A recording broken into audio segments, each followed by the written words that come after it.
What's up, BiggerPockets? Alex here. Today I'm going to tell you a story about why it's so important to invest in people on the forums, people that you don't know what those relationships can turn into.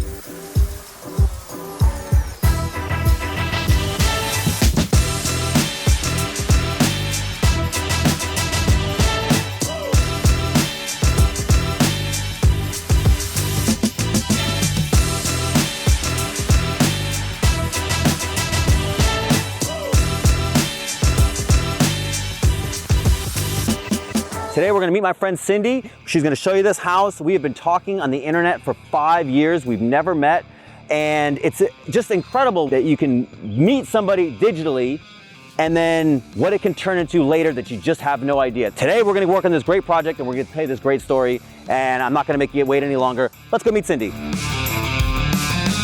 Hi, my name is Cindy. I'm from Cary, North Carolina. I'm married and I have 2 kids, and I started real estate investing about 15 years ago. Back when I started real estate investing, BiggerPockets wasn't around. I would go to my local RIA meeting, and it was through my RIA meeting that I found out about BiggerPockets. And so that was probably 7 to 10 years ago. And I spent a lot of time on BiggerPockets meeting people. I actually met Alex there, trying to find out who in Fayetteville were the players. So I bought this house in Rayford, North Carolina. It's a cute little house. It's a 3-bedroom, 1.5 bath. I have been doing a lot of fixing and flipping lately. This house kind of looked at me and said, maybe it should be a rental.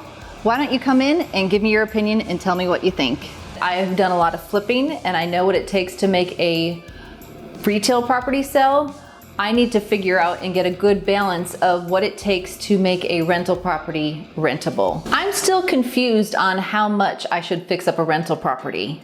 So I am keeping these kitchen cabinets. We're gonna paint them, we're gonna freshen up the place, and we should get a great tenant in here. So I've been investing in real estate for 15 years, but I am still learning. There's so much of a difference between a fix and a flip and a rental property, and I'm still learning along the way. I tend to make my rentals look like my flips, but I have to look at cash flow and see what really makes sense, and will I get a same tenant in here whether or not I do brushed nickel knobs, or will I get the same tenant in here if I keep the old brass ones? Oh my gosh, Alex, do you know what this is? That's a door frame that they turned sideways. Those are the things for the little notchy thing. And they turned it sideways. This is the kitchen. Let's go take a look at this bonus room. Some of the things that you can't see that aren't so exciting is we put a new central heating and air system in. This house was built in the 70s, and it actually had ceiling heat, not in this part of the house, but in the rest of the part of the house. So I had an electrician come in, disconnect all the ceiling heat, and the HVAC system has been replaced, and I chose to replace it because it was 1994.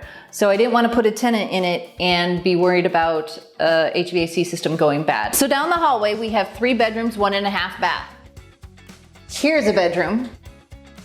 Here's the full bath with a stand-up shower. Here's another bedroom. And here's the master bath with a half bath right here that is pretty disgusting. When you send out marketing material and you say, we buy ugly houses, this is ugly and this is what we end up buying, but it works. I do have to say that every time I close on a property, I do still get these little jitters like, ooh, did I buy it good enough? Is it gonna work? And it does work out in the end, because I should have confidence in myself because I've bought a lot of houses. This one is ugly, but it doesn't take that much to make this a really nice bathroom. I love doing that. So we saw this ugly bathroom. We saw this ugly master bedroom. Now we're gonna go look at the other ugly bedrooms. What I liked about this house is it had really good bones. It had a solid roof, it's vinyl siding, it had vinyl windows. I knew I'm putting in the new HVAC system.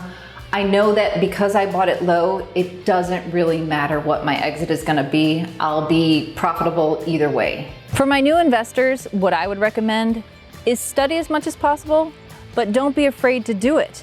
You've got to learn from your mistakes, and I learn all the time with every property that I buy. There's a learning curve with everything. This is the first house that I bought that had radiant heat in the ceiling. I've never bought a house with radiant heat. I learned that it costs $50 per circuit to get taken out, but my numbers were good enough so it will still work. but with every property, I learn. As a real estate investor, I'm surrounded by a team that helps me and helps get the project done. And it didn't happen overnight. There were a lot of mistakes that happened along the way, a lot of bad contractors. And again, you can't learn from your mistakes unless you're making the mistakes. BiggerPockets, I have spent a lot of money on gurus, and BiggerPockets wasn't around when I first started doing real estate. I had to go to seminars, spend thousands of dollars, and now I just listen to the most recent BiggerPockets podcast. So I'm educating myself on Airbnbs, on different type of rental properties, and it's just a great source of information, and it's free. So why not do that rather than go spend all that money on a guru? So real estate has changed my life, and I'm so excited I got into it and got out of the corporate rat race. It gave me the flexibility to do what I want, when I want. It allowed me to be home with my children and watch them grow, but still, for me, I got to advance my career when I wanted and as I wanted to. And now it's given me the financial freedom to do what we want, when we want.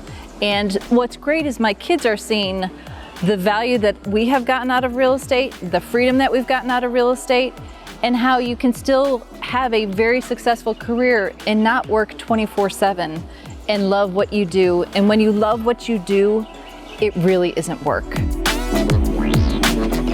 Cindy, the house is as ugly as I expected it to be. Of course. I've done a lot of these, you've done a lot of these. And we both know that you start off with these houses and like you said, as long as the bones are good, we know we can make it into something much better. Absolutely. You told me it was gonna be a rental, maybe a flip, but probably a rental. What'd you pay for the house? I bought it for $31,126. $31,126. That's cheap? That's cheap. What do you think it'll rent for? $850. $850, and what do you think rehab's gonna be? I'm looking at about $21,000, and the biggest cost is the HVAC system and the additional electrical work that I needed to get. Okay. And I also got some pine trees taken down. So that is a large portion of the rehab expense. Trees are not cheap. I spent $2,000 to get 4 trees taken down in the front yard. Who's your tree guy? That's it?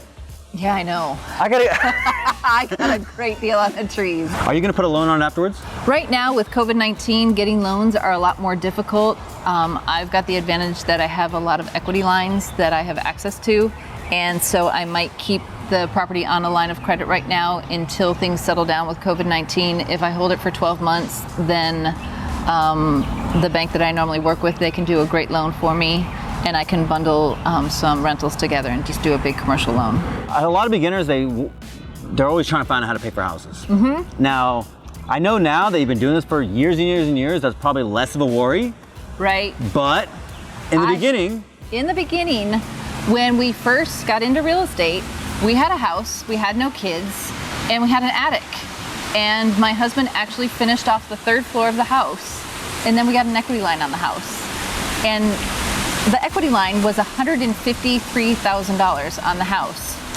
I turned that equity line $4 million worth between buying and selling, with a $153,000 equity line. how long did that take? A couple 15 years. Oh yeah, we got that. I mean, but No, that's good. That's good. But it's a testament to, you know, everybody starts with different resources, and everybody, you know, I think there's a tendency when you're new to think, well, that's so, I just don't have that, whatever. Right. But they don't think about everybody has to build it themselves. Right, and that's what we did, is we did the attic. We didn't have a reason to have the attic space, but we knew it would add equity to the house, and then we finished it, and then we got the equity line. And the sole purpose of getting the equity line was to have money available for cash to buy houses. I'm so thankful you showed me this horrible, disgusting house that I convinced you to sit on the floor of. Yes, we had to push a roach away to sit down. That's okay. A little cockroach, it was dead. It didn't hurt anybody. You know, I'm glad that we were able to meet through BiggerPockets. I'm glad that we got to share this story. And I look forward to our continued friendship. Yes, looking forward to it. Thanks. See you for the next one.